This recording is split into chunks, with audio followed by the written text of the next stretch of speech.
very good afternoon and a warm welcome to the Citizens Chat Show here on Civic Space TV. I'm your host, Judith Atim. We're streaming on YouTube and it's always a pleasure to have you join us. Today on the show, we are having a rather interesting conversation. That is scenarios for political transition, for Uganda's political transition. As you all know, we're in a critical time period. And we shall be having a breakdown of the likely scenarios of how this could actually happen.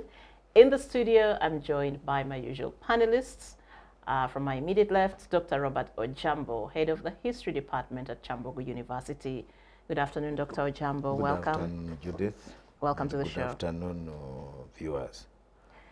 We also have Dr. Sarah Bireete, Executive Director, Center for Constitutional Governance, joining us on the show. Good afternoon, Dr. Sarah Bireete. Good afternoon to viewers and panelists. Again, to wish you the happy festive season. Thank you. Last but not least, Mr. Joseph Ochieno, political commentator and UPC Idelogue. Good afternoon, Joseph. Good afternoon. Always a pleasure being here. Thanks. Yeah, we're quite a lean team, but we should be joined by one other guest a little later on. But as you all know, we are gearing up for the 2026 general elections come January 15th of next year, which is just a few weeks away. But generally, there is the thinking of what transition would look like for Uganda. That's the political transition beyond 2026. What are the likely scenarios of how this could happen? Of course, a lot of people hope that the next election could usher in a new leader. But should the incumbent, Yoweri Kaguta Museveni, get re-elected, or should he win the coming elections, that gives him another 5-year period, 2026 to 2031. And for many political observers and commentators, this era, this 5-year period of time, will certainly be a very defining and pivotal moment for Uganda's political and democratic trajectory. And we would like to break down the scenarios on today's edition of the show in terms of the political transition. What will it really be like? Will it be a managed succession within the ruling NRM party? Will it be a negotiated national dialogue? Or could it be something far more unpredictable? We'll start this conversation, of course, with you, Dr. Ojiambo.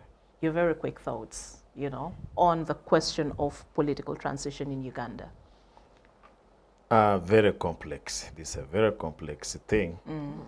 And I don't know how many times we have discussed it.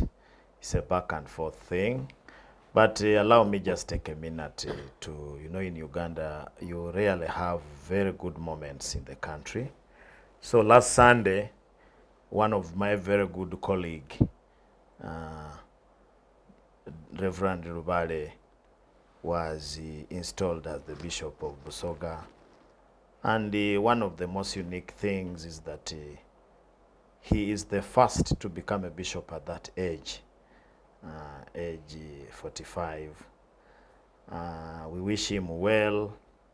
He has given young people hope, and we know he's going to do a great job for that diocese. We shall continue supporting him. So that would be the transition that we were talking about. In fact, in that installation, I remember telling my friends that if people followed the law, like the Church of Uganda does in that area, that when you reach 65, whether people still love you, whether you are still strong or what, they must get another bishop. So he became a bishop after the retirement of the old bishop who has been there, who just made 65. And their constitution says at 65 you leave. And there is no debate, there is no even acting. You can't even act. So they must do the preparations early so that somebody, by the time you retire, you leave.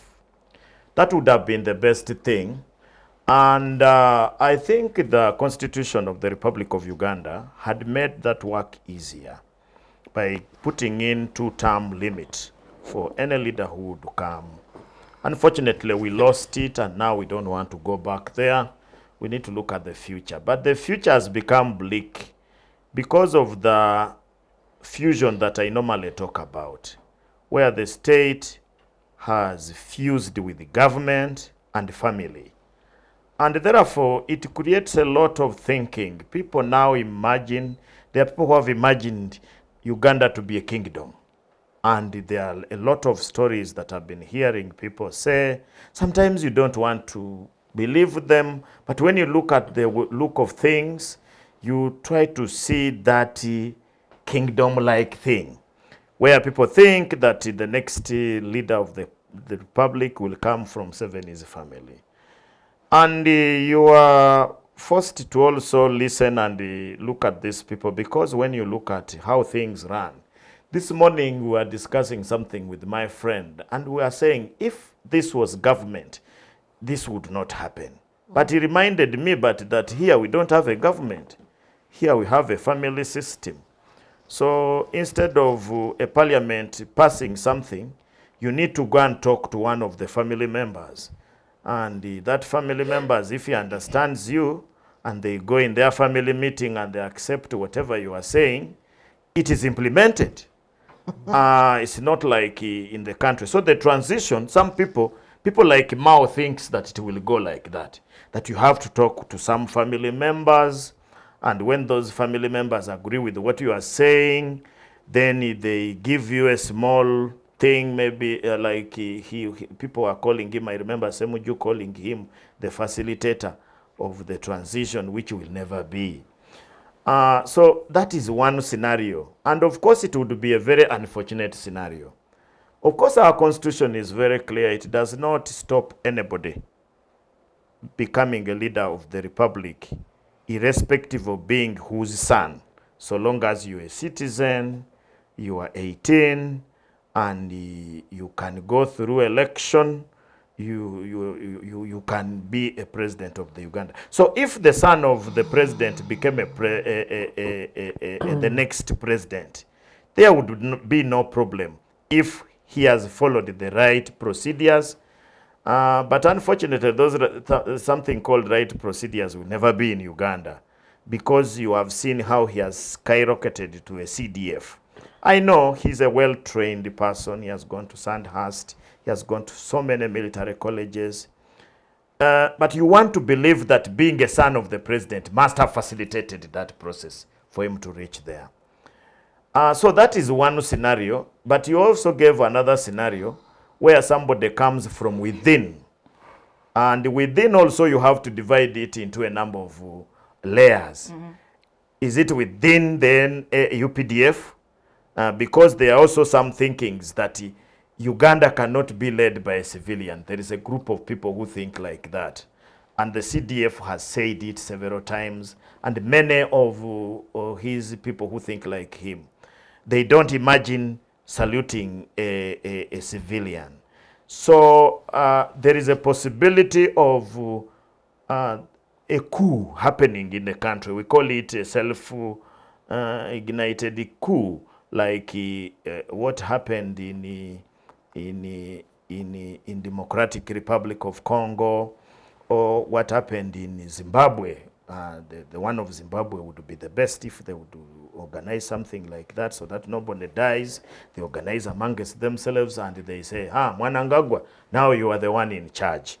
So there is that possibility. But there is also a possibility of somebody coming from the NRM. But the problem with NRM, most of the serious leaders who were trying to show that he had some qualities have been either silenced or eliminated.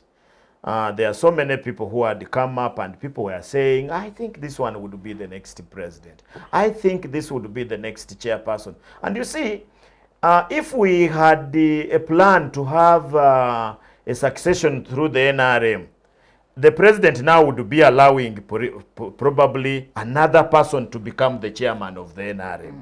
Because I don't think that it stops you from, if you are not the chairman, you cannot be president. I don't think it is like that. For Ochieno, I think you must be president general for you to be candidate. I don't know. No, ours is president, not president general. Okay, president. So if that was the case, we would now be seeing some people being prepared. I don't think that Chigongo may be the one to take over because Chigongo has played second fiddle since 1986. And somebody who has been second fiddle, playing the second fiddle, you don't expect him to be there. I've seen so many people come and they become vice presidents, they become big things. Chigongo has just kept chairman, vice chairman, number one, general of NRM, and that's where he stops. So these others, you don't see anybody who is being groomed to become the leader of NRM and later take on the mantle of leadership and go on. Then, of course, the third scenario would be the outer one. Me, I just want to give the general overview. A person coming from outside, maybe through an election like this. A political outsider. Leader, yes. There are also two ways, and we want to acknowledge all the two. One is through democratic means, a person goes and defeats the president and becomes the president of Uganda. Of course, in the given circumstances, it's a little bit difficult, looking at the behavior of state apparatus, looking at the behavior of the people themselves. You look at how, for example, the Electoral Commission behaves, the Uganda police behaves, the UPDF behaves, the judiciary now we have a cadre judiciary which you must be towing the president's view to be there. So when you look at that, again, is quite difficult. Then the other one would be through subversive ways. Through subversive ways, a man comes and he runs mad and he announces that I am the next president. I would be very happy to listen to such a person somewhere, and I don't know how I would feel. But other than said, it's quite difficult because when you look at the way the UPDF has put its grip on the security system, so you find that any feeling, if you dream about it, you may end up being either killed or eliminated. Because even just lying against you, you are in trouble. You have seen the recent kidnaps and the arrests and what have you. They lie that the person was having some subversive activity. But you don't rule out its possibility. For me, I really think that if the president, and this is now a statement to the president, he should be worried if he was really a person who loves Uganda, as they normally say. He should be worried on who and how the country ends up when he has left. Because the success of any leader is determined by the period when he has left power. How does he leave the country? Does he want to leave Uganda like Zaire or the Democratic Republic of Congo? Does he want to leave the country like Libya? Does he want to leave the country like Sudan?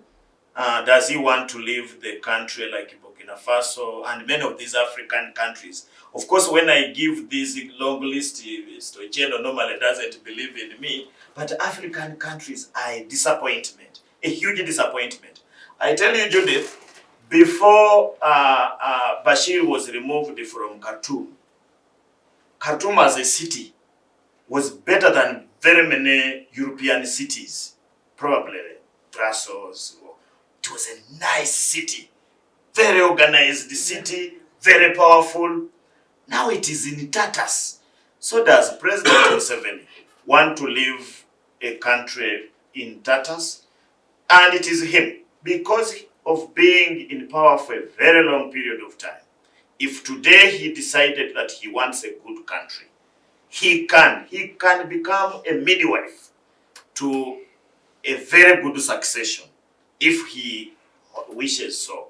And therefore, it is him that has the key.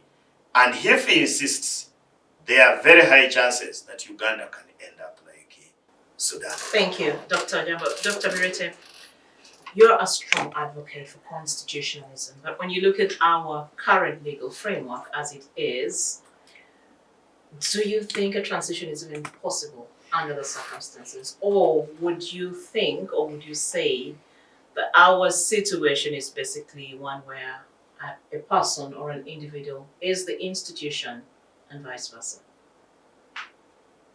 You've asked a difficult question because we are advocating for constitutionalism, but we are also aware that the constitution is the most battered document, and the 1995 consensus has collapsed. Because the 1995 consensus is where Dr. Jambo started, the consensus of term limits, the consensus of checks and balances, the consensus where Parliament is the most respected institution representing the voice of the people, the day-to-day voice of the people. All these things are non-existent. Parliament today is even beyond a rubber stamp.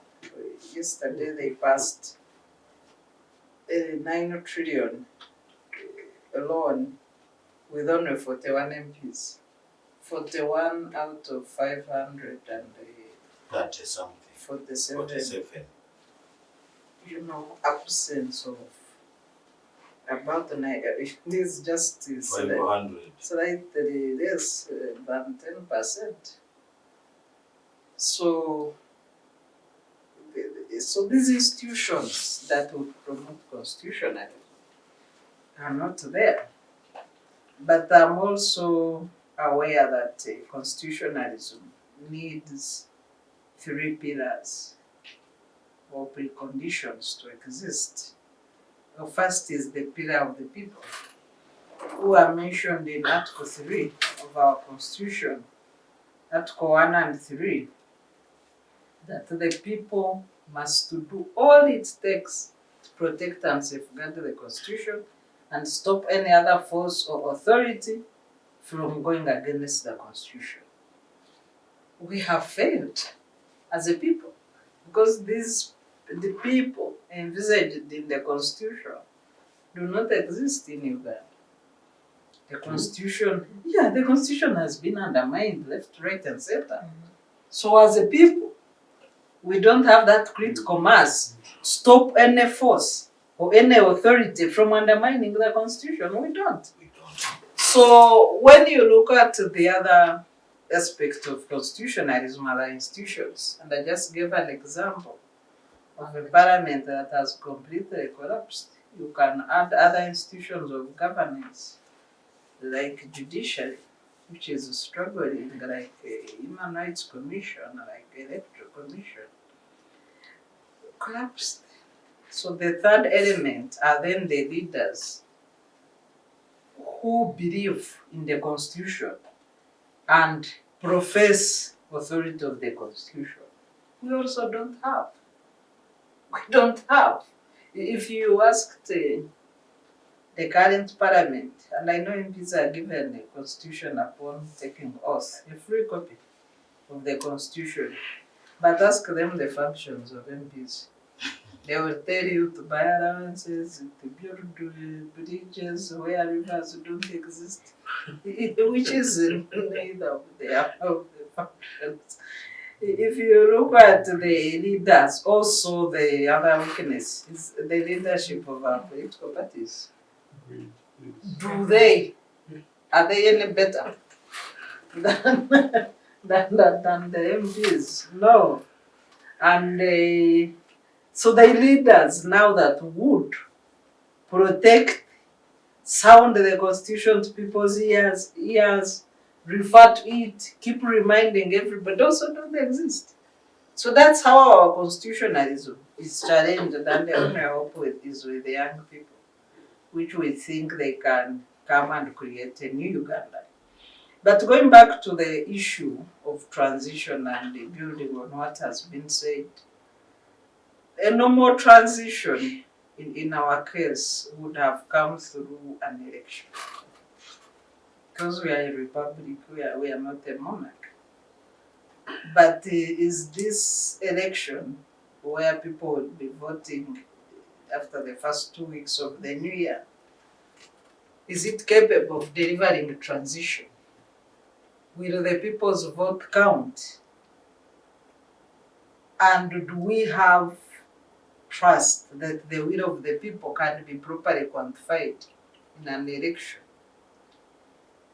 I think we all have our doubts in different ways, and I'm sure the people watching this show also have their doubts in different ways as to whether their vote will count.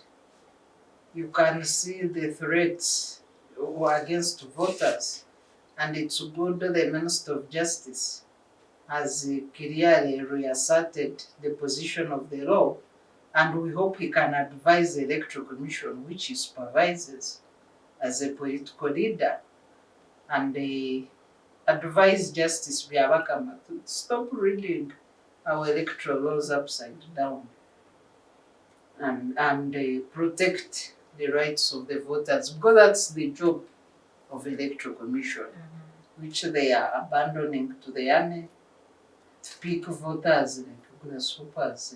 You know what? I still find it disturbing that the chair of the Electoral Commission could make such statements.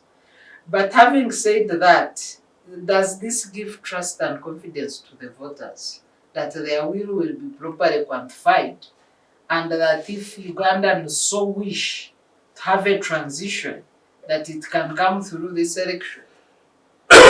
There are a lot of fault lines that we have been talking about, starting with absence of voter education, starting with the lack of transparency, going to the hijack of the electoral process by the military, the lack of accreditation of credible observers, among others, use of BVV kits without supporting legal framework, and Ugandans know what they are entitled to or what to expect and what should follow in case of emergencies.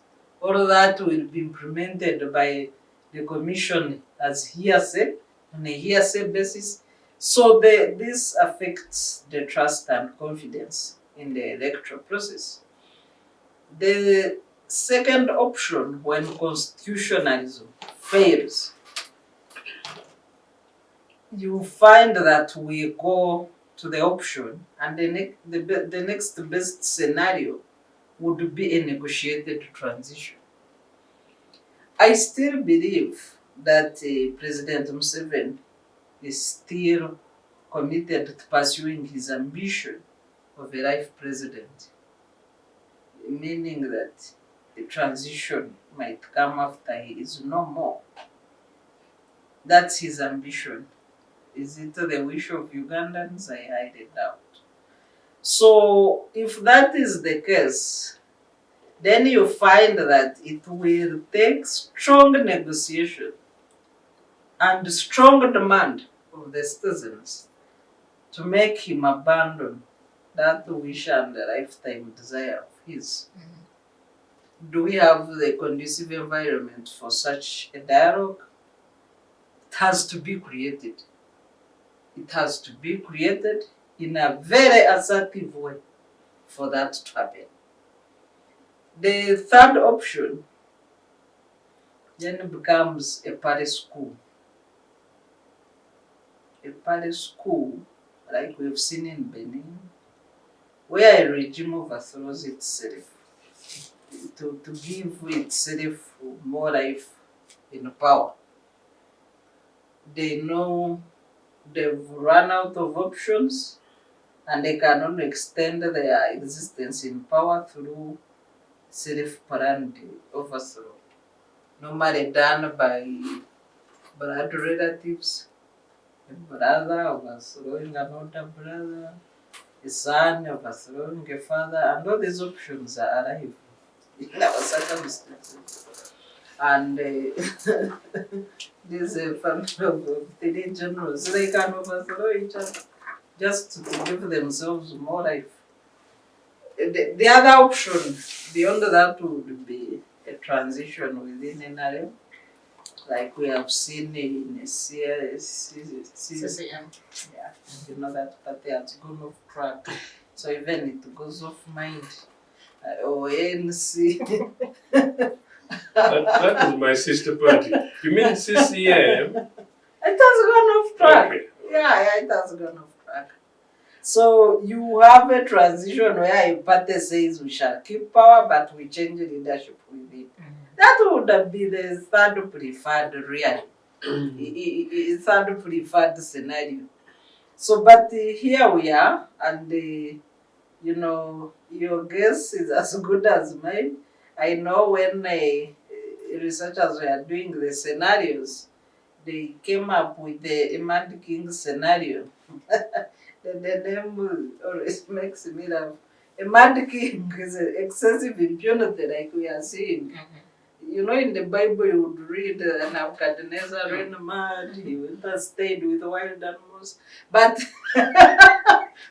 until God forgave him. But so we are in that Mad King scenario. You have the army picking sticks. I've just seen that they've arrested young people in Uganda. Yet the people who are beating opposition were in army uniform. Yes. They've picked innocent youth and they are parading them through Medi. That they've arrested the gang. So that's really part of the Mad King scenario. Thank you. Joseph, again, scenario building. What would be the scenarios in our case for a political transition? I'll try to be. Or to start, I mean, to take it back a little bit, are you confident that actually 2026, the elections we're having in January, could actually give Ugandans the transition that they hope for? I think I'll come with that to its conclusion.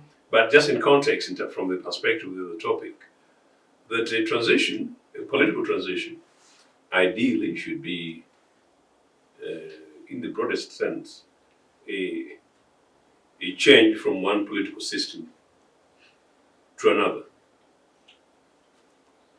At independence, we transited from a colonial regime, landed with a little bit of that interim arrangement of DP with the chief minister of 1961, a year leading to that. But at independence, we moved from a colonial administration to independence, and the transition ushered in a new administration, multi-party, democratically elected, and in any case, one which even formed a coalition. And that was a massive progress. And so we thought, and it is. 1971, it was a radical thing that some people danced in the streets of Kampala, and were there dancing for a new political system. It was a military dictatorship, Idi Amin's. 1979, we broke Idi Amin's thing because we called it a military dictatorship, ruthless and everything else. And we went into an interim period of Lule, an interim period of Mwanga, same system, rather Lule, Binaisa, then Mwanga, Museveni, same. And then we ushered in ourselves once again to pluralist multi-party after election in 1985. 1985, we have a coup. Military guys who, unlike they convinced us it was interim, they're going to work together, everyone with everybody else, and prepare for some kind of mini government of national unity. Obviously, they fought amongst themselves. 1986, Museveni comes. From then on, of course, we've had a military dictatorship until 1995, 96. 96, I believe we've had since 1996, we've had a constitutional dictatorship, and I want to call it like that deliberately. The constitutional dictatorship continues to date. 2026, a continuation of Mr. Museveni, unless something radically changes over the next few weeks, the manner in which they treat people, including how the incidents in Gulu that Sarah was referring to. I really don't see any change, meaning that unless there is really a change from NRA to another political party, we could argue that it will be a transition of sorts, because it would definitely be a different thing. But if it doesn't, we will still be under the same constitutional dictatorship, because this has been one constitutional dictatorship since 1996. For us to transit, one would be, as I said, an alternative political party, in this case possibly the nearest is the NUP, as of now. I don't know if citizens are watching me, because in normal democracies, those opinions and public opinions matter. And like you guys who follow these polls, you'll find, particularly you guys in the fourth estate, the media will say, look, the citizens have said the country has spoken like this, and political leaders are rating them on the basis of the polls and say, this is the direction we should take. Maybe there is nothing difficult for Ugandans, particularly for Mr. Museveni, to have this as an opportunity for an exit, a soft landing of sorts, that look, we've gone through these things in such a radical way. We've been warned, we've been cautioned, but people are actually genuinely tired of us. Maybe this is an opportune moment for us to say that instead of conceding, we say that, well, we're now the big guys in town, so we'll say, guys, let's come together. And they could still extend their thing to the 50 years. Say that, let's have a transition, maybe for 7 years, for argument's sake. That is possible. That could possibly come out of that, but I don't see it happen. The polarization that we have in the last 1 month is such that, unfortunately, I don't see a possibility of any other political organization being given the opportunity to govern. And Sarah, this morning I was watching 1 or 2 social media, all of us in different kind of media spaces together. And once in a while you possibly don't get enough time. But actually see some of the nuances and dynamics of friends of ours in social media spaces. And some of them are people in government, some of them are people in the military, and some of them in security services. And if you get the tone of the conversation, people really are in 2 different extremes. There are people who are supporting positions of ordinary brutality against the citizens of this country. And many of them are massive lawyers. Many of them are very decent people. Many of them are our friends. And shockingly go into social media spaces and you find a big, advanced, decent lawyer. Some of them actually carry the rosary like I do. They are protecting their goods. And it's shocking how people are locked into a particular corner, into the extremes in which we hardly any common ground. We have had, on this program particularly, led particularly by you, Judith, as among the lead anchors, try to create spaces in which we're able to have a conversation that should actually narrow differences, including from us and partners. By then, I miss my good friend, Cromwell Witch, but of course, while he's away, I know that if I find myself in Barara, I'll go for lunch at Bireete, for lunch. Okay, so that worries me. In the political position, there is no political party that should be more annoyed than Uganda People's Congress, and that feels much more aggrieved than Uganda People's Congress. And yet, over the last several years, and speaking to your cameras, Judith, I've actually tried to say that, look, you guys, we need to moderate. We need to love our political parties and organizations less. We need to love this country more. We need to love possibilities for our children going forward than to win basic defensive arguments here. I do not really see it. And that's why I'm saying that, look, at the moment, I think I told some other networks the other day that the burden of responsibility lies with Mr. Museveni and his team.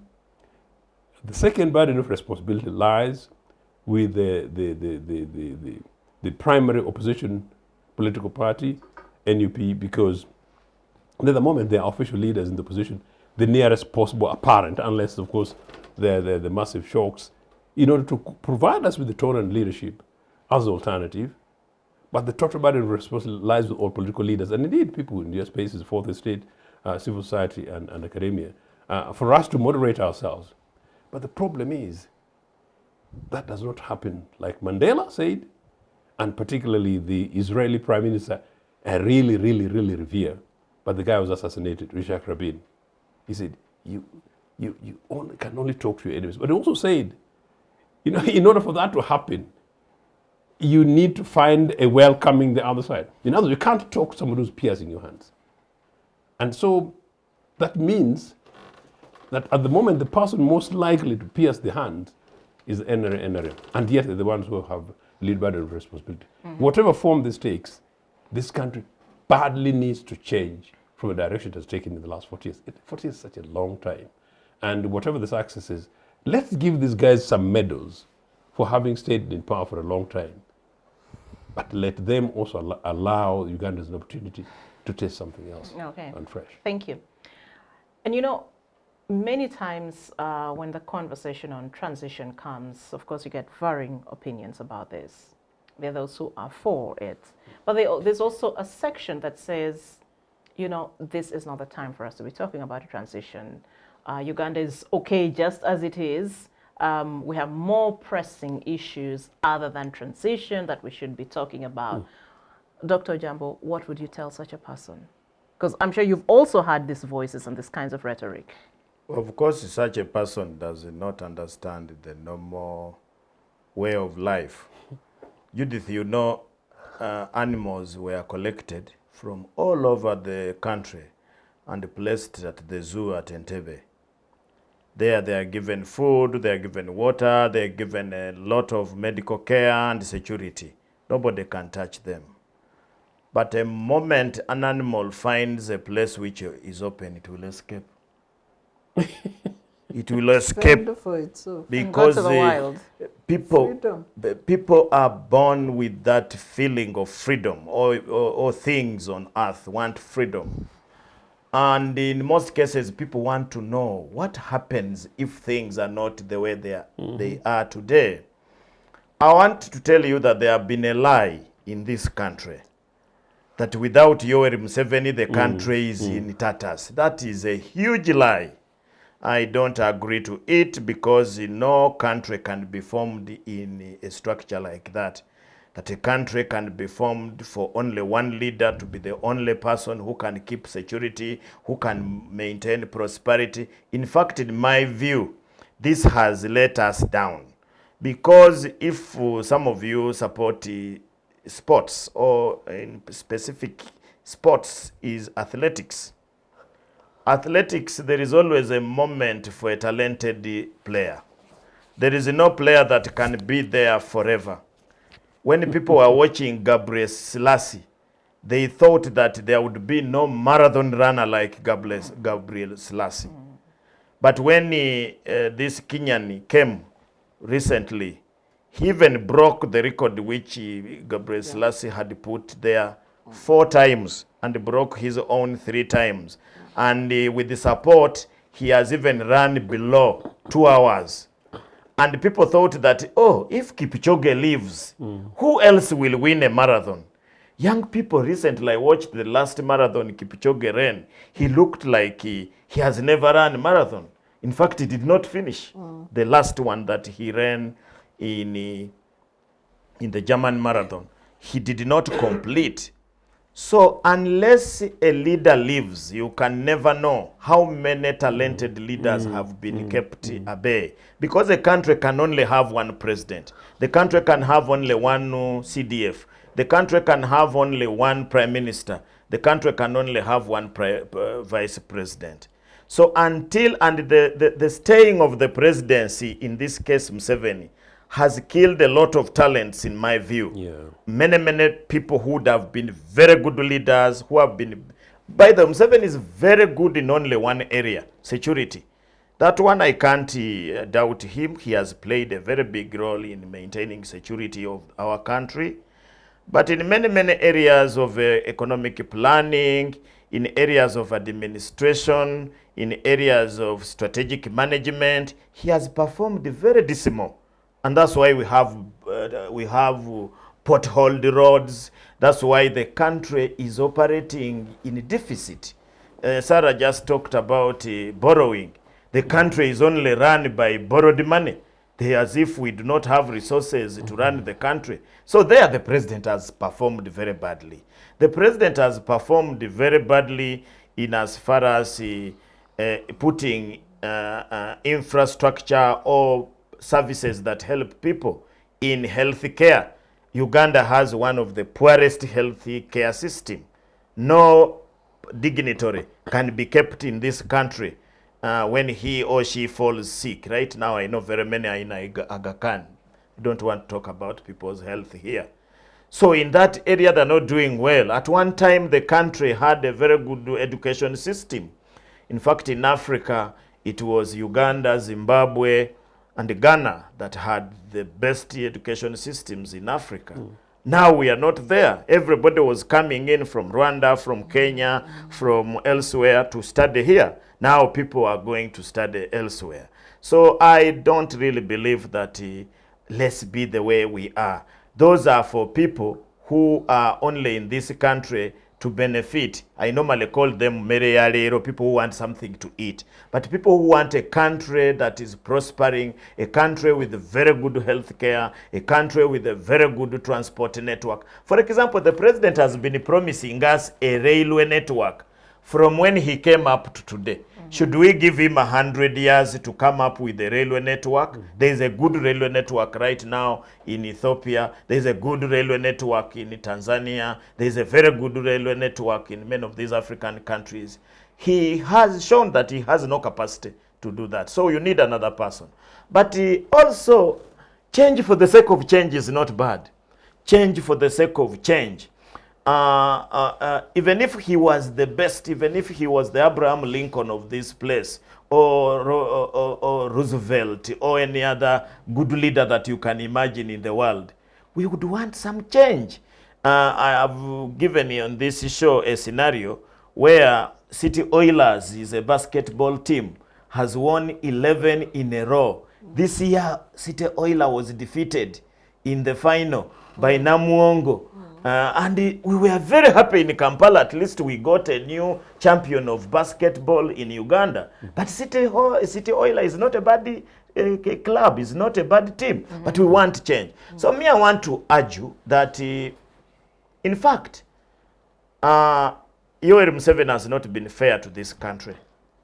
The country called Uganda has given him chance to do whatever he wanted in his life, to become a president, to be the commander of armed forces and so many things. But he has not given back. In fact, for us, we really feel bad that he has cheated us. One, he has not prepared. Up to this time, we cannot be talking here as if we are people seated in the dark. We are not sure who can next take up this country and it remains stable. It is a failure to him. And for me, for the young people, really, it's unfair to them. Because generations really should be allowed to enjoy their time. You should not have a time when a person of generation of 1980 is still the one enjoying our time here. I would really think that our young people want to enjoy their own generation. And they enjoy their generation when they are with one of their own. You know where we come from, we have grandfathers, we have grandmothers, we have parents. They reach a time and they sit aside and they leave us to do things. For example, now when I go to the village, I'm the one who chairs the meetings, not my grandfather, because my grandfather does not know the gymnastics. He will say, you are chairing on my behalf.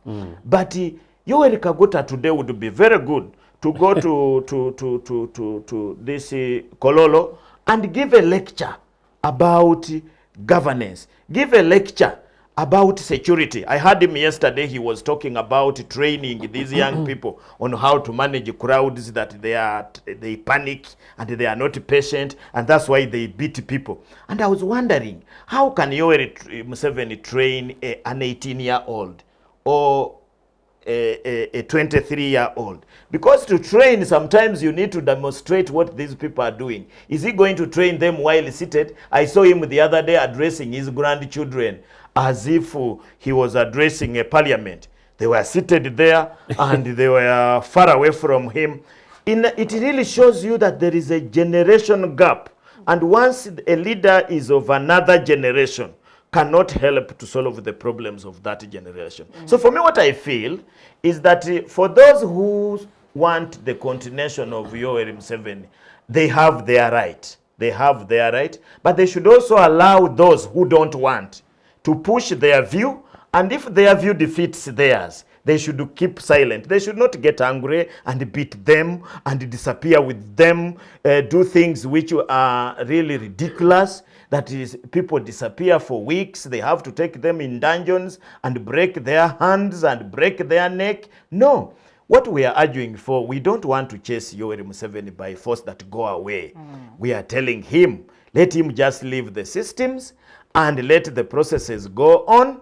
And if he's defeated, he sits back and he does like the former president of Malawi. Recently, you saw the former president of Malawi being defeated, and he handed over power very peacefully to Professor Mutharika. We think that in this country we want to see such a thing. Let Yoweri Museveni put avenues that can allow a transition where a person who is good, when, for example, Kipchoge was being defeated by this young man, a fellow Kenyan in the marathon, he didn't box him. He didn't kick him. Once he passed him, he left him to go. And I am very happy he cheered him because he's sure that the gold is coming back to Kenya. So for some of us, we want, those who say that the man has kept good governance, there is security, we want this security to continue because Museveni is a human being. Even if we want him forever, he's going to die. Well, thank you. Thank you, Dr. Ojiambo. We have about 5 minutes to go. So, Dr. Sarah, I'll come to you, Dr. Sarah Bireete. You know, from all your conversations and also from conversations elsewhere, the consensus is that a managed coalition or a national dialogue would be the most desirous, path for Ugandans to take. And there have been attempts in the past through formations like the Elders Forum that came together to push for a national truth and reconciliation commission and things like that. But what is the risk that we see that we actually do not see these conversations mature and bear fruit in the long run? What risks does this run, or does it face? In previous elections, the 2016 and 2021, there was this feeling of uncertainty around the highest seat of power. And President Museveni, in a way, would think of transition. Shortly before election, after election, there is a talk, people got caught, then he abandoned in 2016. After Mama Mbabazi filing the petition, then the talk of transition ended. In 2021, he had even appointed people, including the current Attorney General, to come up with a structure and this guideline for transition. And after elections, when Bobi Wine was under house arrest, he rang the Commonwealth Secretariat and they asked the Secretary General to come here and help initiate a conversation with Bobi Wine. As he's planning dialogue, he's also planning other things. So, and in 2016 there was that headline, you remember? The Swedish brokered the dialogue, what? Besigye Museveni, then it died. So Commonwealth people come here, they spent about 3 days without getting information from State House, and then people are like, but you called us to come and help you. You are not giving us a green. He was still trying to calculate, can I overcome this tension? And then afterwards, when he took oath for office, you remember his pronouncement. For those of you talking about the dialogue, I know the addresses of all these people. If I want to talk to them, I will call them. I know where to find them. So that was the end of the story. I'm sure that in this election also, he's planning something just in case. Just in case he doesn't win. Just in case things go south. What happens? So he usually has his smaller committees of transition and maybe preparing people closer to him just in case of anything. Then when they maneuver, overcome the thing, they get to their power. End of the story. So I don't know. Dialogue between who and who. Maybe harvest is a dialogue. Because the people, once they get their hold on power, winner takes all, announce cabinet, it's business as usual. Nobody wants to think of reconciling the country. Not they don't think about that.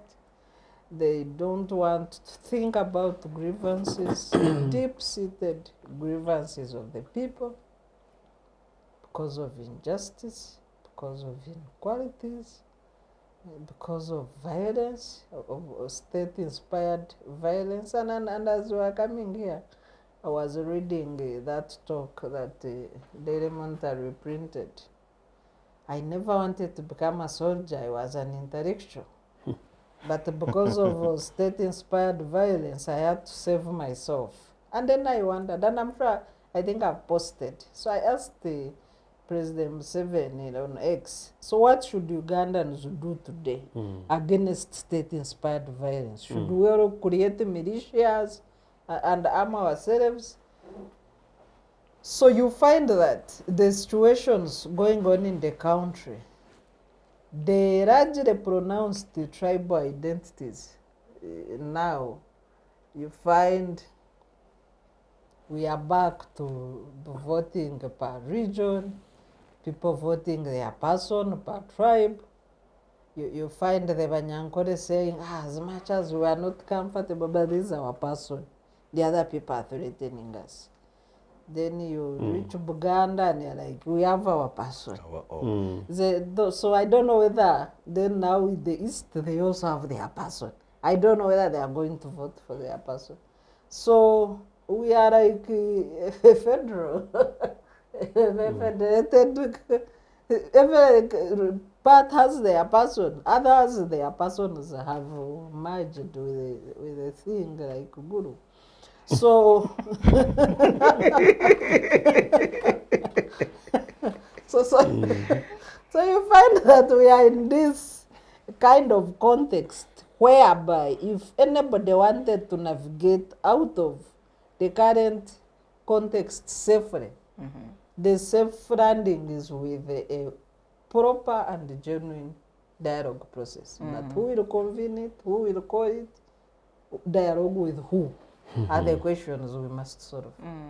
So still on the issue of the managed coalition, what do you foresee as some of the risks that could undermine that?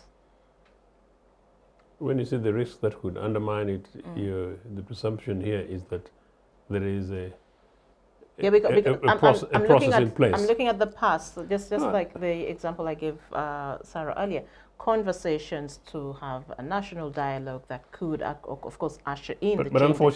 unfortunately, Sarah answered you. Yeah. That is actually not foreseeable. So, meaning it's unlikely to happen. But of course, the second part of the question is the relevant one. That look, in the absence of that, because it's not going to happen on the basis of what Sarah says, and on the basis of what's happening really at this material time. So my hope is, and that's why I was trying to persuade your viewers and our viewers that maybe through the examination of our own internal conscience as citizens and voters and electors and particularly as political leaders, but maybe as I would re-emphasize that citizens, particularly the younger people in this country, should vote with their numbers and make sure that any young person who really on average is a registered voter, and particularly if there is anybody 35 and younger, they must come out and vote. And as my brother Barack, my Luo brother, since we are taking this, Barack Obama said, do not boo, vote. Don't boo, vote. 35 and below, all registered, ideally 40, but if you start to that, and all of them went to vote, including those who need to go down to the booze corner by later in the business, including those who want to go to the weed corner later in the evening, and including those who want to go to the football corner. People should come out and vote. Whatever happens, I know Dr. Ojiambo might say that neither here nor there, but I think let's make it difficult for anybody who wants to compromise with people's sovereignty in terms of their mandate to be able to do that. Now, in the event that that happened and whatever happens, I just hope that somebody will not seek to usurp the powers and the mandates of the people that will have been expressed in the ballot. I know Sarah was making insinuations and suggestions which were very apparent about Bia, that Bia Makama, Simon, and the other Bia, all for the police. And then there is a young Muhozi who've instructed people to keep away. But I hope those three make sure that they attend Christmas and they have Holy Communion, and that they allow Ugandans not only to vote and vote freely, but Ugandans to have the right to access polling stations up to the time when they so choose, so that they're not, so long as they're not violent. And that whatever the outcome, and in the event that the outcome is one that speaks to change, that we should allow that to happen. I think it's really in the interest of NRA, after 40 years, that this should happen. And as I said, the best way for it to happen would be that way. And they can count on Uganda People's Congress under Joseph Ochieno to make as much loud noise as possible, to say that whatever happens, we need to have a closure and start afresh. And if that afresh means a mandate to somebody else, after all, it will not necessarily be it will not be to UPC. Let it happen so that together we're able to rebuild this country. That must include NRA and every other Ugandan. Thank you. Yeah. Thank you very much. That actually brings us to the end of this first session. Let's take a break, and then when we return, we continue with our conversation on the scenarios for Uganda's political transition 2026 and beyond. This is the Citizens Chat Show. Do stay with us. Digital rights are those human rights and legal rights that allow individuals to access, use, create and publish digital media, or to access and use computers, other electronic devices and telecommunication networks.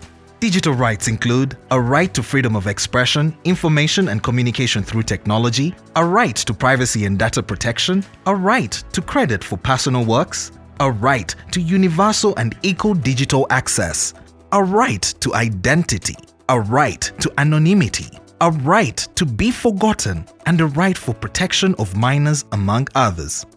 The state's digital rights are frequently violated through various unfair actions, for example, blockage of websites and social networks, theft of credentials, unauthorized use of people's data for personal gain, privacy intrusion, online censorship, arrests and intimidation of online users, internet blockages, and the proliferation of laws and regulations that undermine the potential of technology to drive social, economic, and political development worldwide. It is hence every citizen's responsibility to respect rights of other digital users and to speak out or report to the responsible parties when one's rights are violated. Welcome back from the break, and thank you for keeping it with us here on the Citizens Chat Show and Civic Space TV. I'm your host, Judith Atim, and we continue with our conversation on scenarios for Uganda's political transition. And my guest once again, Dr. Robert Ojiambo, head of the History Department at Kyambongo University, Dr. Sarah Bireete, Executive Director, Center for Constitutional Governance, Mr. Joseph Ochieno, political commentator and UPC Idelogue. And joining us in this next session is Honorable Henry Banyenzaki, senior citizen and politician. Honorable, you're welcome to the show. Thank you very much. We missed you in the first hour, but we're happy you've made it in the second hour. I'm sure I've done a good job. Yes, absolutely. I can attest to that. So I'll take you back to where we began this conversation. We are, of course, looking at the likely scenarios. The question of transition is not a new one. We've had it time and again in different spaces, including in these spaces, but also in mainstream, in public discourse. This is a conversation that has played out for years. What would be the likely scenarios for a political transition in Uganda? And we're not just looking at 2026, but even beyond 2026, should the incumbent win the coming election? If you are looking beyond 2026, are you looking to 2031 plus? 2026, 2031, or even Okay, beyond? But, yeah, well, but let's start from 2026. I think the issue of transition in Uganda, it is a topic that has been widely discussed for many years. And as far as I'm so concerned, it could be for the last like 30 years. Because you remember when the NRM took over power from the Bush. President came in, they came in for 4 years to prepare for a transition. He wanted 2 and they gave him 2, 4. then they gave him 4. Then there was a transition. They were saying they were preparing for a transition, so that was a discussion. 86, 91 to 95 constitutional making period. Again, 1996, they say we are having a transition to the civilian governance. It happened. And they fixed the term limits to 2 term limits. So President Museveni was supposed to be, if there was continuity, it was expected in 2006, there was supposed to be a transition. Fortunately, I witnessed it myself because I was in Parliament then. I had the privilege to go in Parliament very young. So I'm part of that, I was part of that debate. By that time, we had the political party, formation of political parties. I was part of the parliamentary forum, which was fighting for independence of parliament, and we were mistaken to be a party. And then there, in 2006, NRM comes in, FDC, and I'm a proud founder member of the NRM. So I'm a very senior member of NRM. By then, President Museveni was still serving in the army, so he did not even become a member of NRM, meaning I'm a senior member of NRM than President Museveni. My number is higher than his a bit. But when people hear that, they want to slaughter me, but that is the fact anyway. So fast forward, that's when we had the Banyenzaki, the Mama Mbabazis, the Kahindo Tafiris who are still in there. So the transition did not happen. So when the term limits were opened, we hoped to have, then the president said, give me a last term. Last term became a last term. So the transition now is, now the NRM come up and they say, mpaka last. That means until when the president is, when his last, when mpaka last breath, mpaka last, now it's Tova Kumeini, you get?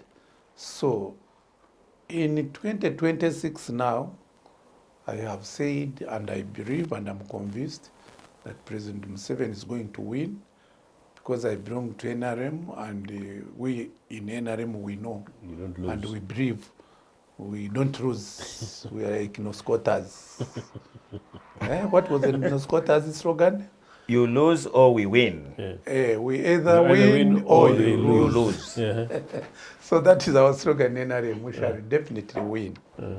So we are going to have another President Museveni in 2031. And the ideology of NRM is Museveni is the torchbearer. So, and the President Museveni has told us that it is the NRM party to decide when he is to go. And in 2031, the NRM is not going to decide for him to go. So if you want a transition of transfer of power from Museveni to another one, that is maybe 2031, 2036. 2036 maybe, I don't know. So, act of God. In fact, 2080. I don't know. And President Museveni is also, my president is also on record that they have genes of longevity. So what are you talking about transition? We still have President Museveni. And I'm saying this in good faith, by the way. We still have him. So, like how he said, brace yourself. NRM is here to stay for a long period of time. Those who have an illusion that he's good, of course. So those who have an illusion, forget about it. So I think we should plan. Those who are planning, okay, fine. People prepared themselves to take over power from him for a long time, and they have vanished from the scene. Others have died, many have died. Others have vanished from the scene, including my brother, Mama Mbabazi, he thought he would take over from him. So when he became so serious, you know what has happened to him. You mean But is that Honorable, introduce yes, regardless of how long he actually holds on to power, certainly at some point in time, he will go. It could be an act of nature or even out of his own accord. So then, what are the likely scenarios? The likely scenarios, of course, is like the NRM is not going to be to allow to be pushed out of power. One time when I was still a very innocent and naive in parliament there, and we were legislating, and you fight, and fight for legislative for good governance, and we're being told that the laws doesn't have eyes. I remember it is our senior Janet Mukwaya said, nobody legislates himself out of power. So you don't expect NRM to legislate itself out of power. So the scenario which is going to happen is that NRM, we in NRM, we shall fight and fight to make that we are on till Pakalast. Okay. So But not that Pakalast is like eternity. So in the likely event that what we are talking about, of course, there is some, of course, with this wave which is coming go up, the youth are coming up, but you see we are also having them, we are bazucolonizing them. So if we successfully bazucolonize them, they will still be in the system. Then you have General Mohozi who have come with his PRU, but of course PRU is part of the NRM. So if you are going to have this kind of scenario evolving, and there is another scenario which you are not seeing. You are seeing when we have state resources, we are going to have, we have now oil, we have now coffee, which has now become green gold, and the other strategic crops. We have minerals. It has been confirmed that Uganda, our wealth in minerals is in trillions of dollars, and we have, and every day is a rush for these rare earth minerals. So there's going to be a lot of resources for state management. So definitely, one would have said if it was in the other yesteryears, when the superpowers had a role to play, you would say that maybe there would be external pressure. But now these superpowers have also been balanced to the extent that they nurse their interests. You can now see like now the Americans with the Trump administration. So if you are going to have Trump administration, it is about a deal. So you either cut a deal. If you cut a deal, you're a good boy. Then you also have this like Russia. You have Trump, who does not care at all as long as he is in the deal. You have Russia, another America, China, it's another superpower, who does not mind as long as you have a deal with them. So it is not about to be, you don't expect any other, these other external influences. And the EU, Europe is now weak. The external, the influence of Europe on global politics has now weakened so much to the extent that they are not, we used to have French as a player, Italy, Britain, they are not players anymore. And you are having a strengthened, you are having a stronger Africa now. Now this stronger Africa, the African boys are now merging to be stronger now as a bloc. So when these African boys become stronger and they make their club, so it will be about what is their club about. So the kind of transition that we are talking about now is maybe citizens. If the citizenry shape that kind of transition through some kind of revolution. So if you want to discuss now, you discuss, will there be a revolution? You have that scenario of a revolution of the people. But if through this governance, we are going to see some kind of architecture of some kind of coalitions, that also maybe will manage, and that's where you can see, that's where we even, it's where they are already taking shape. So you have a coalition of should I say the wise? You have a coalition of the prayers, let me just take prayers. They come together, they agree on how to govern the country and move on. Like what we see in the politics of Kenya. Every time that there are going to be elections, there are coalitions. So the big boys come and they have a deal. And when they make a deal, they move on. So that is the scenario. The Mao suggested type? The Mao suggested type is not that real one, whereby you are going to come with your broke, Sarah with a broke, Professor. We sit and say, how do we move forward? And that is the kind of scenario I see. If you allow me some questions. Yes. Your submission, Honorable, where does it leave the people? The people? Yeah. You know, people should accept reality. My big brother and mentor, the late Kanyehamba, made a statement when they were saying during the referendum, and he said the peasants cannot take this, they cannot take a decision for themselves. When they say, the people will decide there, you know. And you saw it, maybe people saw that it was a joke, but it was not. So we are going to have rifts. If you want me to bring me an advanced kind of scenario, that is how China is governed. No, I know. So the people will be there, will be to wait and see. Let's wait and see. So Yes. these gangs, does not involve the people. they'll be in there. I'll be representing a section, he presents a section, he presents a section. And that is even what he's playing now. So the people will go into that kind of But to be fair to you, Henry, you had suggested a revolutionary thing, if you don't mind. Could we argue that that revolutionary thing could easily be one of the things that we were trying to say here earlier? That young people in this country, 35 and below, could en masse on January 15 decide that they come out and vote and they protect their votes. Could it be something along those lines?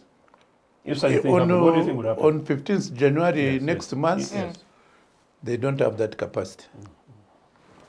So you said the NRM cannot legislate itself out of power. Definitely. But also, it is clear that the NRM does not also have a plan for internal transition, not under the current circumstances where you still have the incumbent as the chairman of the party. It is Museveni Paka last. Yes, so this lack of, this unplanned transition, if I should call it that, don't you think that in itself poses an existential threat to the NRM? Why are you calling it planned? It is planned. What's the plan? The plan is Museveni Paka No, last. beyond, we're talking about beyond him. There is no plan that we see beyond him. Beyond him. If it's Pakala, because and beyond him, that's why I'm telling you. That should be taking there will shape be a right club. now. There will be a club of those big boys at that time that will sit and decide. Yeah, but there is no plan for who will sit on that At table that time, at this particular time. I will tell you what the President Museveni always tells us when they ask him a question. He will say, we shall cross that bridge when we reach it. So What if the bridge falls apart when you're midway? Then when the bridge falls apart, it will be repaired. When others have actually fallen through the cracks. They also have another saying, and say Gure Mirambo. Meaning? When you're in these struggles, like when they were in the Ruero struggle, people have to die. So when you are going to a war, people have to, if there is that kind of scenario, I was asked if a bridge collapses, which the people need, they drown. And that is a risk that and NRM then the is bridge ready will to be take? repaired. Do you know these are the realities? But we don't think that, we don't pray to be there. You get? But that is we hope that bridge doesn't collapse with the people on the bridge, to collapse and get drowned. But I can assure you, fast forward at that time, you see, when you look at this, when you look, let me, the reality again, when you look at this, the present NRM, boys sat and decided. There were not very many. Yeah, but how strong is that bridge in your opinion? The bridge. That bridge that you went to Of the future. How strong is it? How strong is it? You're not sure. If it is well managed, it is strong. It will be. It's a strong bridge. But you don't know at this point whether it needs reinforcement, concrete or otherwise. The reinforcement of this bridge is the integration of the youth into the system. And when you can, when you see what's going on presently, there is a very well crafted. There is a well crafted plan and management of integration of the youth. That is where you are seeing this, Muhozi is more of the rest of the youth. You are seeing this cabinet, they bring in the youth kind of youth. The Nabanjas is more or less in the youth bracket. You can see the speaker, you can see the deputy speaker. They are beyond the youth bracket. No, even me, by the way, I'm not Younger you than- still no, consider younger than yourself Museveni. younger than Museveni. Yeah. You considered youth. I'm the youthful generation. Youth and youthful. Okay, but do you consider elections a waste of time and money? In reality, you want a Yes. very honest Yeah, answer? we need an honest answer to A that. very honest answer. Very, very honest answer. It is completely, it is a complete waste. Because like, for example, now, if you see the money, the resources that we have injected into the elections now, when we know the outcome, the trillions, What would be your estimate, We don't- conservatively? we don't have conservative. We don't have hospitals which are functional. We don't have schools. We don't have infrastructure. We don't have a railway system.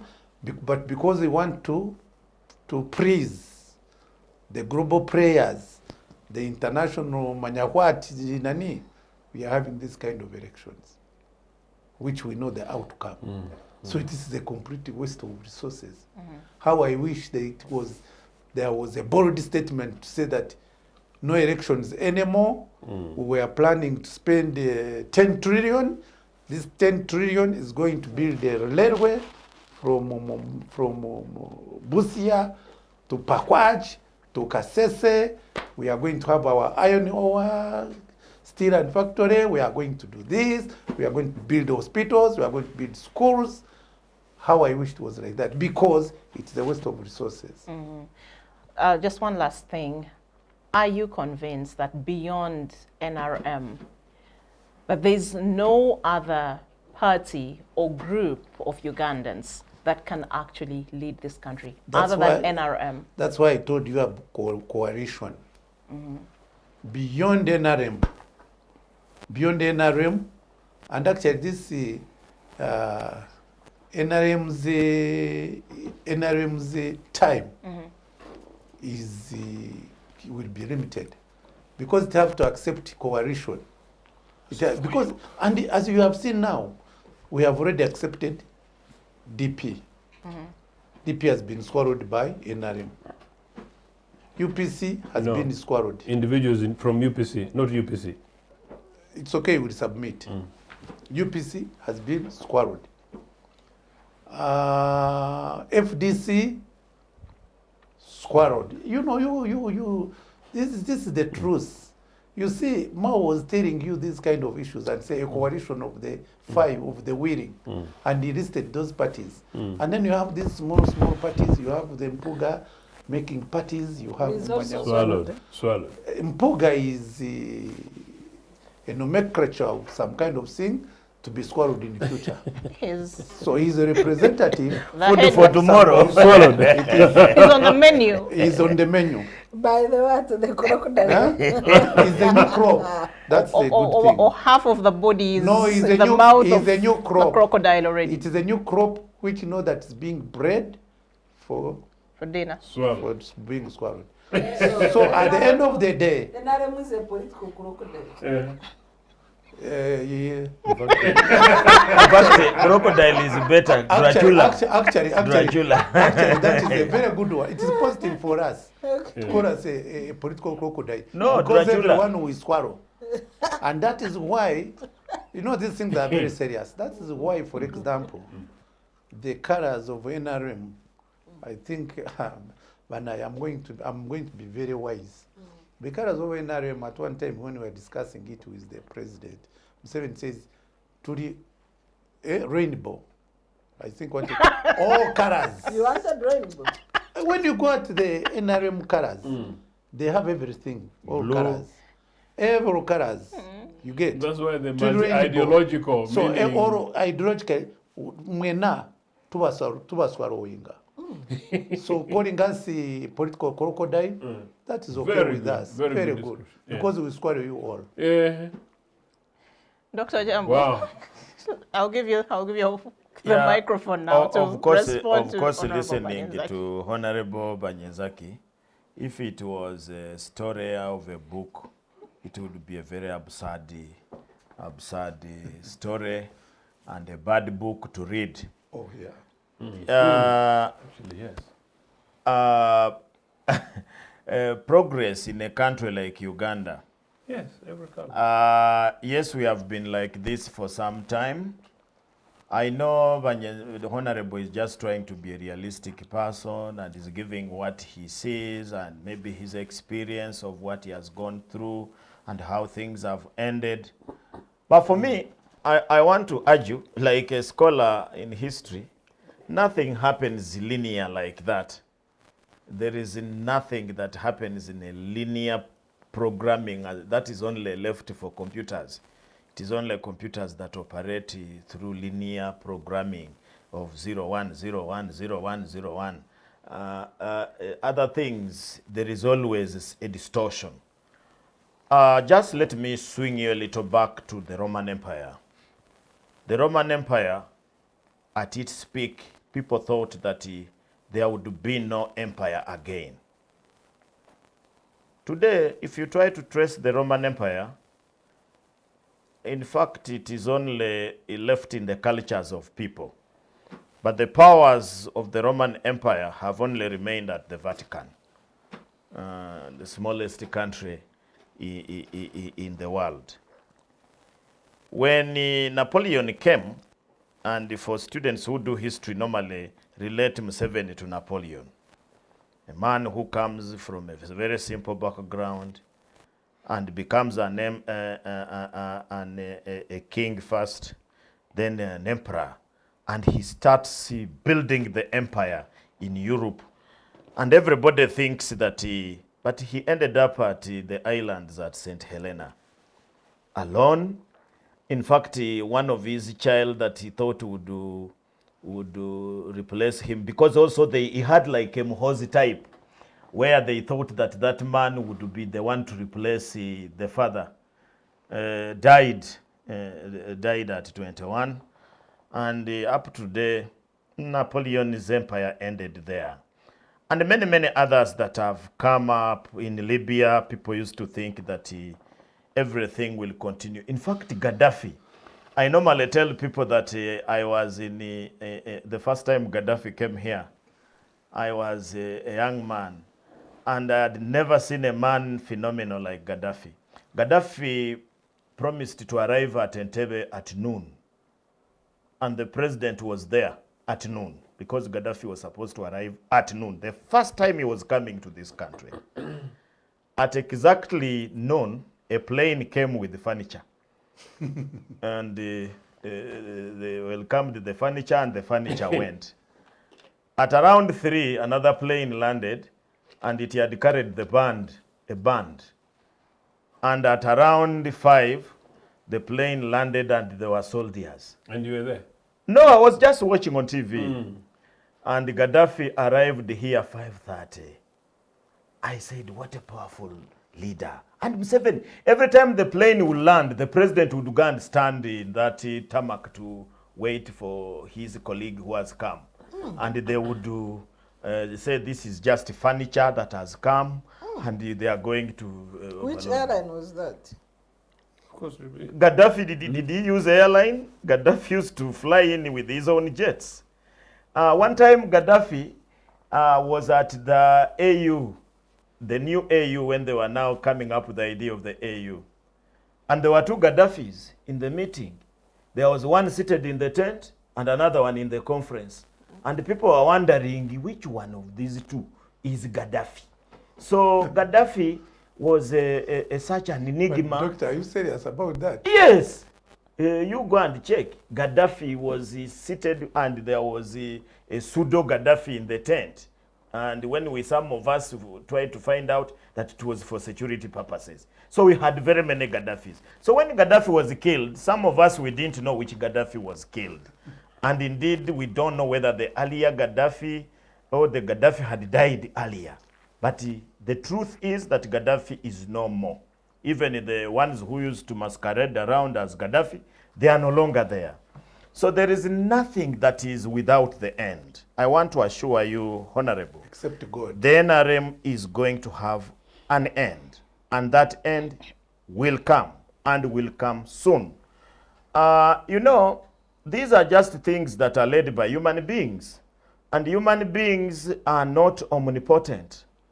They are not all-powerful. They have the power, but there is where the power ends. Human beings are just, they are people who die. They are born and they die.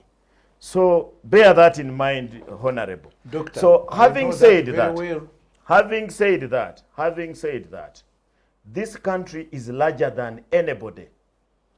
This country is larger than Museveni, is larger than me, is larger than the most. Who knew that Owito Joku would die in a miserable plane crash in the bush of Luero there? Who knew? For us, when we were kids, we used to think that Owito Joku was magic. A man who had marched from Moshi to Kampala and chased away Idi Amin. How did he die? In the bush of Lueros. So we need to tell our young people and give them hope that we don't need to destroy ourselves. We don't need to go in a situation that destroys the country. This country will be here. Very soon we shall have new leaders. And these Musevenis will only be read in the books of history. Very, very soon. This thinking that you see they come from a dynasty, I don't know which dynasty, those are lies. The Bachweza have never existed. It is even a myth. It's a myth for me, I can tell you as a historian. It's a myth. Is that true? It's a myth that is used to downplay other people's mind. That's why it is kept spiritual. If Bachweza are there, where do they stay? And who are their descendants? Where are they? So me, I want to assure you, and the likes of Honorable Banyenzaki, that this country was there before NRM came. It has been here with NRM. Very soon it will be here without NRM. If you don't want to know, I can give you an example of Doctor, Kanu. let me put a disclaimer. I can give you. Let me put a disclaimer. I was telling you the realities on the ground. As I you was see not it, as I see them. Hey. Not that I It is believe his in them. perception. No. Yes. Okay, but even this reality of yours needs to be challenged. Yeah. Look at Kanu in Kenya. Look at Kanu in Kenya. When I was growing up, and for the young people here may not understand the situations that we grew up in. In this country, and me, I grew up in Jinja, we used to have only two radios.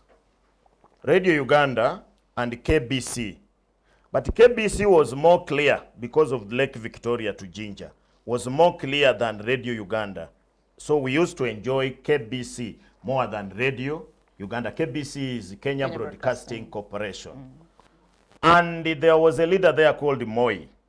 I don't think Museveni has even reached 70% of Moi. Moi was revered in Kenya to an extent that on Sunday he would be sung in hymns.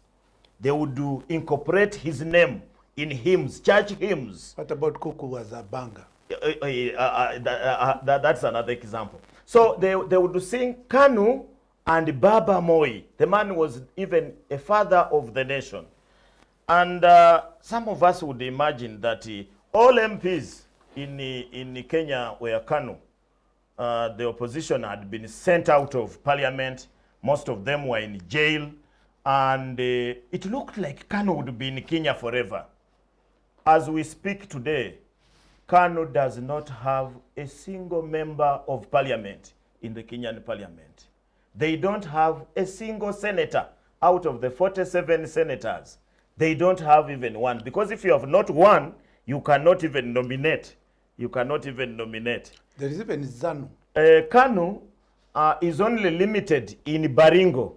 In Baringo, that's where they buried Moi. In Baringo, that's why he has somewhere few councillors in Baringo. And for that matter, let's not support these things as if they are permanent. They are not. They are not permanent. So for us, what we want a Uganda that works for us. We want a Uganda where a child in my village, Maweito, can go to school, sit PLE, and go to S1, go to S4, go to S6, and go to Makerere University and do medicine. That is the Uganda we want.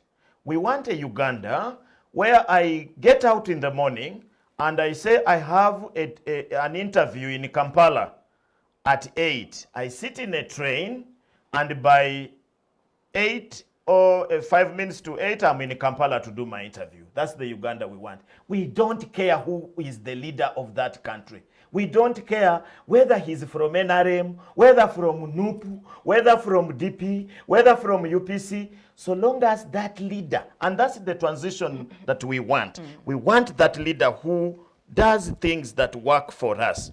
Like, for example, there is this country, I tell you, Netherlands. Netherlands is the only country below sea level.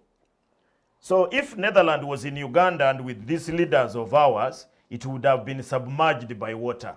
But they constructed pillars around the country so that the country cannot be submerged by water. They have Netherlands, some people who minimize agriculture. Netherlands has grown from agriculture. Even when we were children, we used to study about dairy farming in Holland. So this Uganda is not a country where we should be holding parliamentary sessions which are chaired illegally of 41 members or 47 members to pass trillions of loans. We should be planning how the parliament should be planning. How do we invest in the gold industry in Karamoja, in Busia, in Mubende, the tin in his place, the iron and the tin in his place, the oil in Amuru, the oil in Bulisa, and so on. Put them together to enable our transport system to improve, to enable our health system to improve, to enable our education system to improve. Not leaders who should be there and we revere them as if they are God. We know who God is. Thank you. So these people are not gods. I want to assure you, they will surely go very soon. Thank you, Dr. Ojiambo. You know, when Sarah asked Honorable whether NRM is a crocodile, that swallows others, I remembered the story of the elephant and the ant, the children's story. And then I was like, no, let me just do a quick summary. So here, just very Of the children's the children's story, you know. So the elephant sprays water on, and the elephant uses his size to bully, you know, smaller animals. So then it sprays water on the ant or its family, mocking their small size. And then one day the ant decides to teach the elephant a lesson, crawls into its trunk and bites him. And then, unable to reach the ant, the elephant cries in pain and eventually apologizes, promising to never bully others again. The moral is never underestimate others based on their size and treat everyone with kindness. And that brings me to where we started when we were talking about scenarios. And I think everyone had different scenarios, military takeovers, coups, and so on, which were all quite bad, with very bad outcomes for the country. And I think the consensus was that, you know, a peaceful transition would be beneficial for everyone. We need everyone around the table to dialogue and actually forge a better path for everyone. Dr. Sarah Bireete, let me come to you.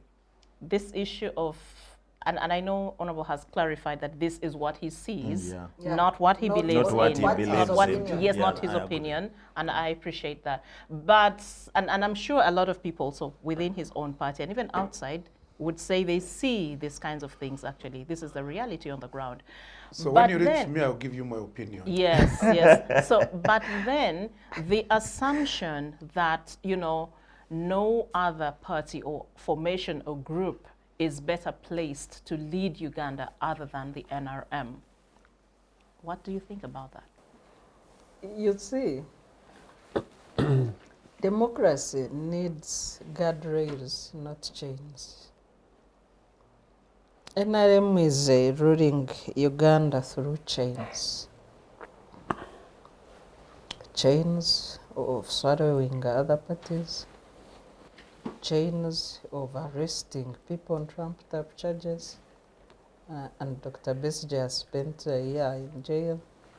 More young and less known activists were even arrested in 2020. They are still languishing in jail. Many others, including a candidate Waiswa Mfumbiro, in jail. That's democracy in chains. The failure of institutions is democracy in chains. The failure to hold credible, free and fair elections is democracy in chains. And I want to answer your question by referring viewers, and based on the reality that Honorable Banyenzaki has generously shared on the ground.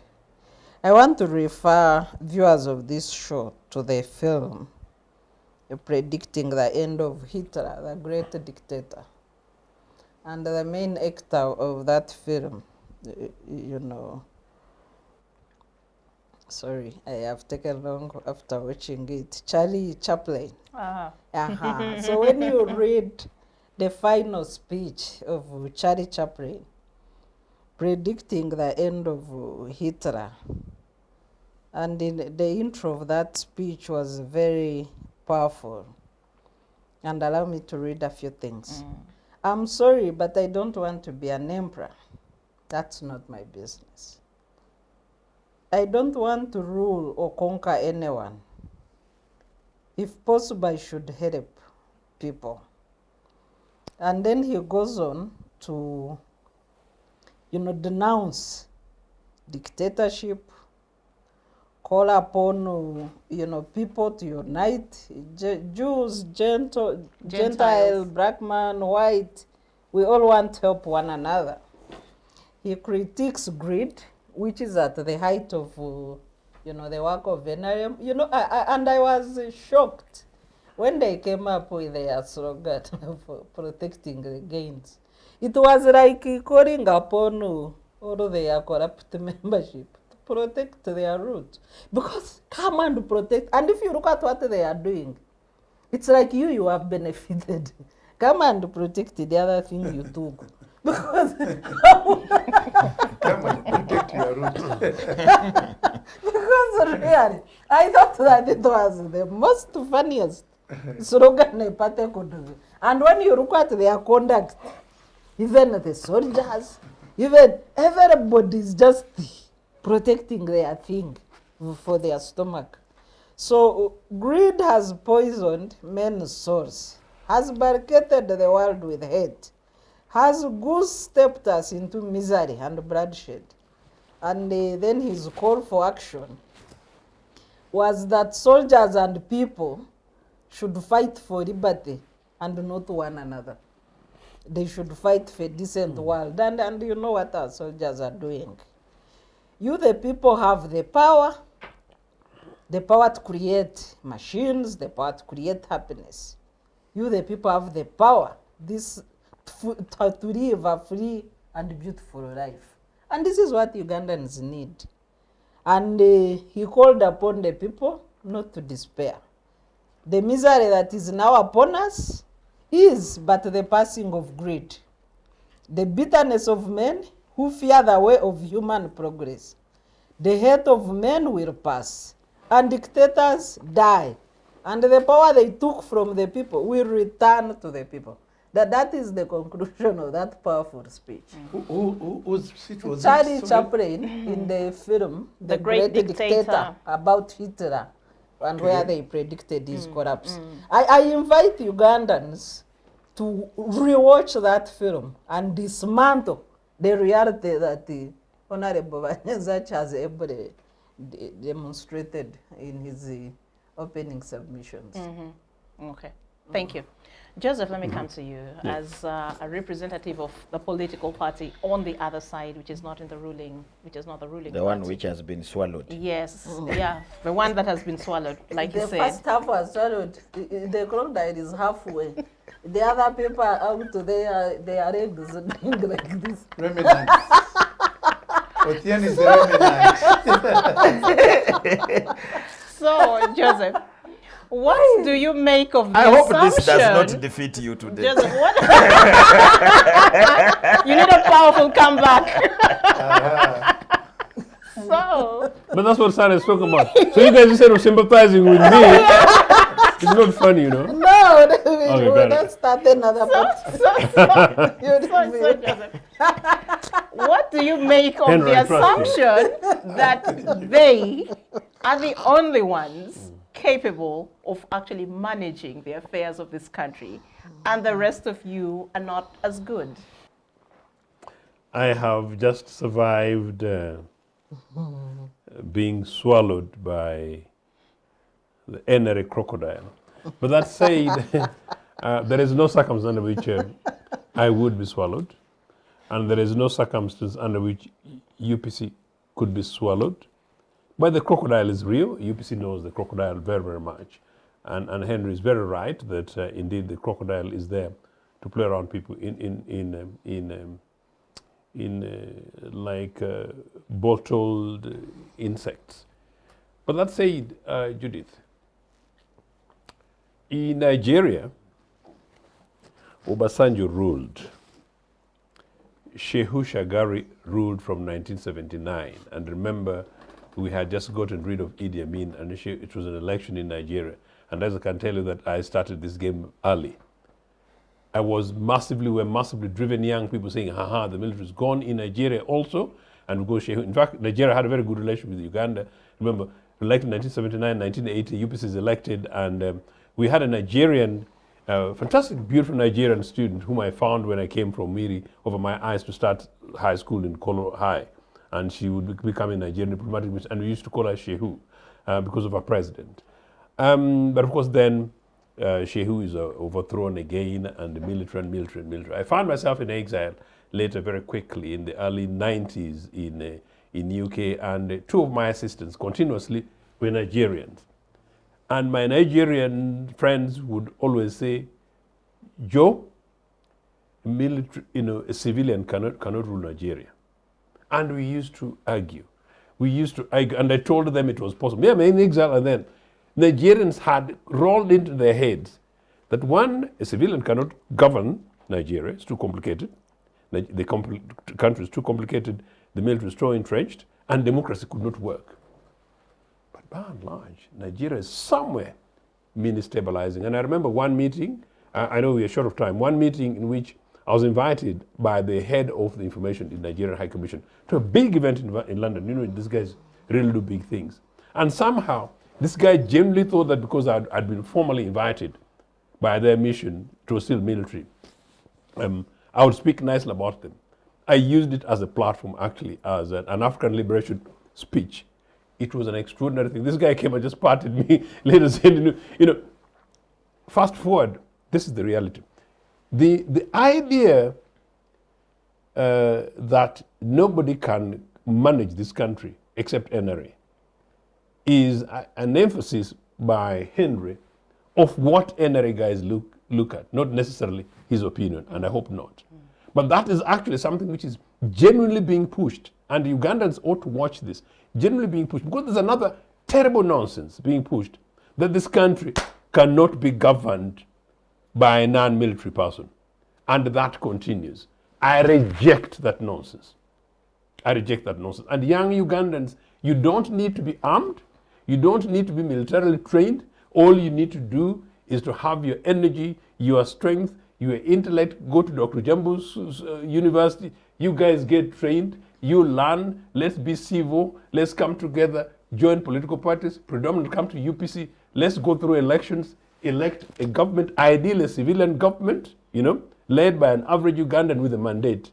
We shall move this country beyond where NRA is. They're doing it in part deliberate because they're blackmailing people.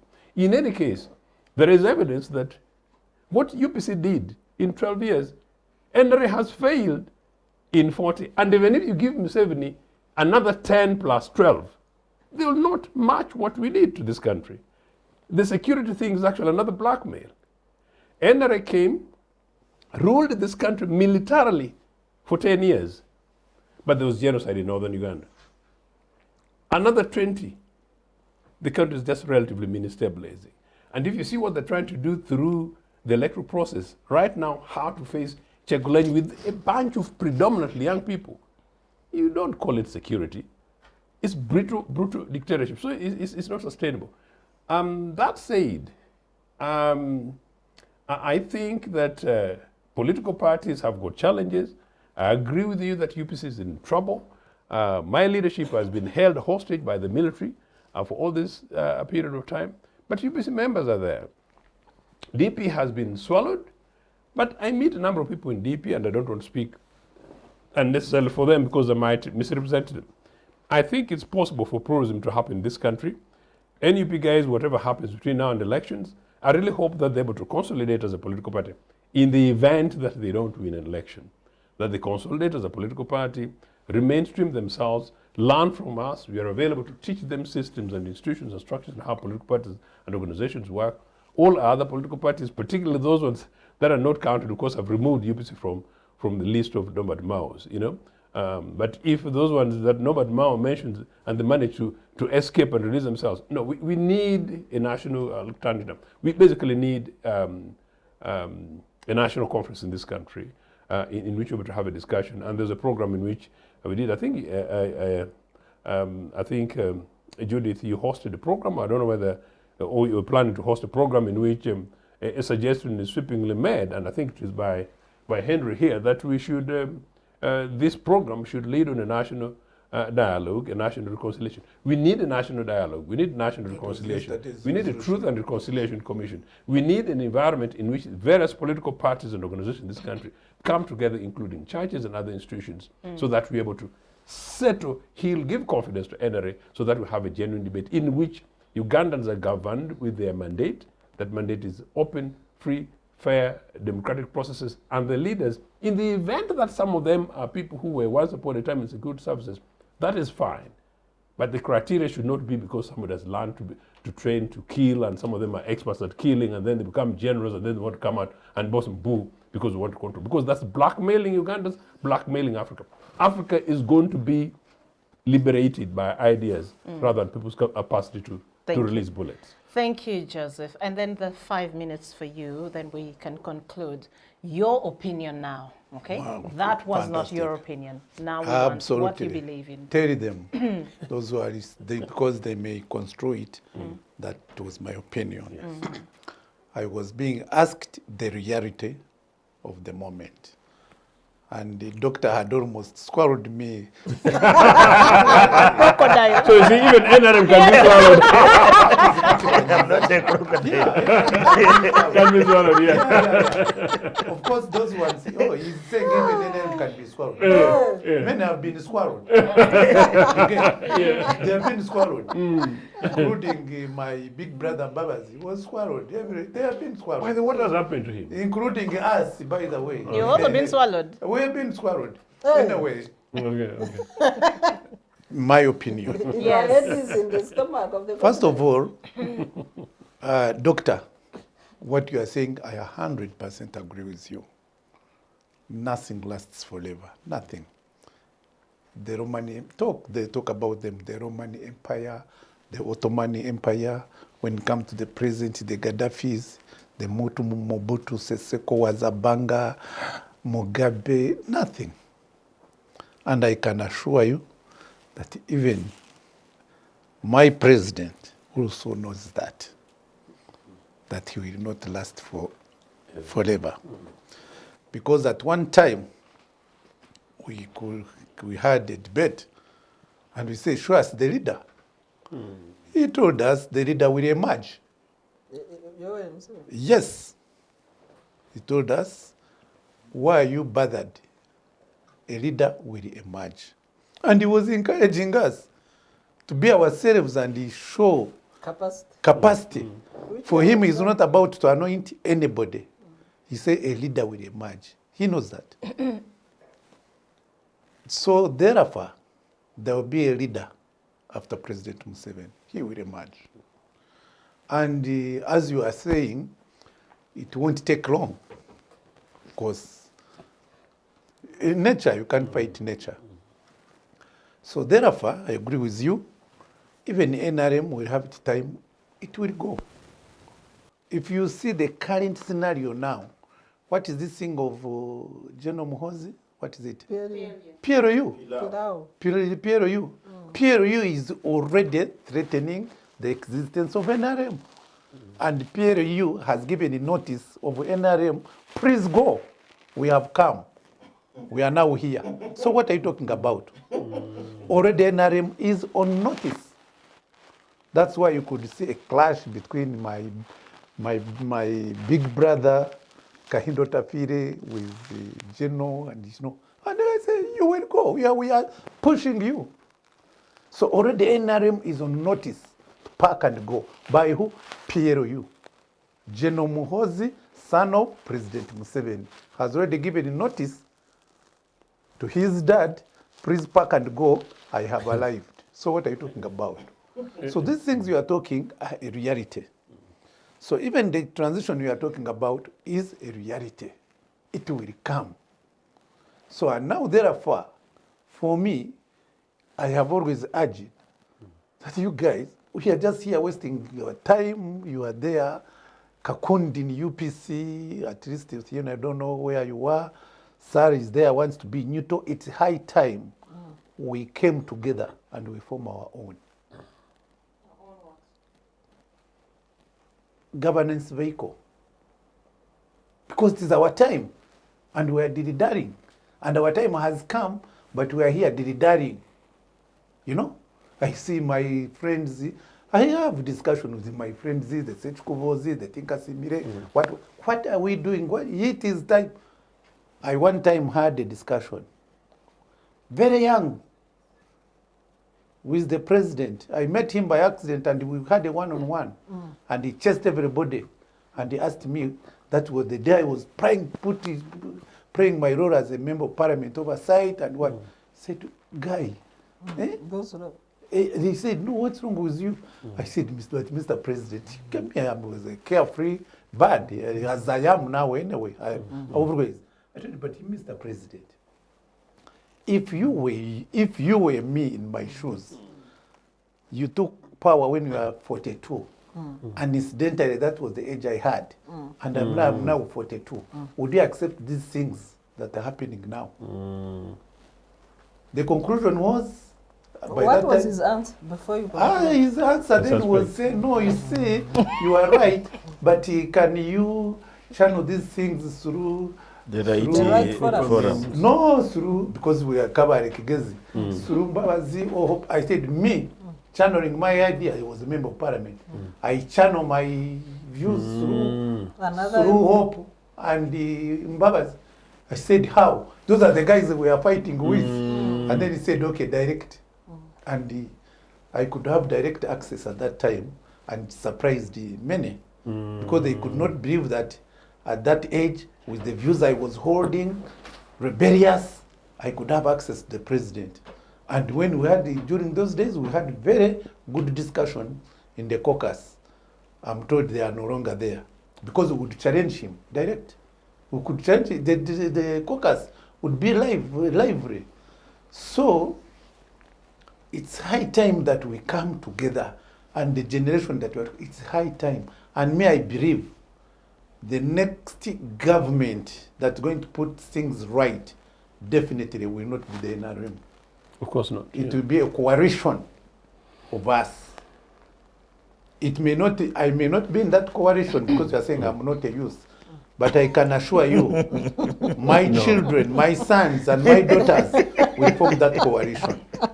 And the earlier we do it, They were joking, you and I. the earlier we do it, the better. We need to wind the up. president said he's a former Gen Z. I thought to former is And you see, when the president was being interviewed by one of those Gen Zs, he said, for us, in our days, we were tough, but for you are soft. And he was really telling the reality that the Gen Zs of these days are just kwara. You get my point? Okay. He was saying, why don't you? He said, yeah, he was working them You've up. been telling these Gen So Zs, this you know? is the reality. This is a call to the Gen Zs? to the Gen Zs that in our days, actually, when we were at university, we were tough. Yes. But you Gen Zs, you are softy. The way the president told you, you are softy. And You are there softening.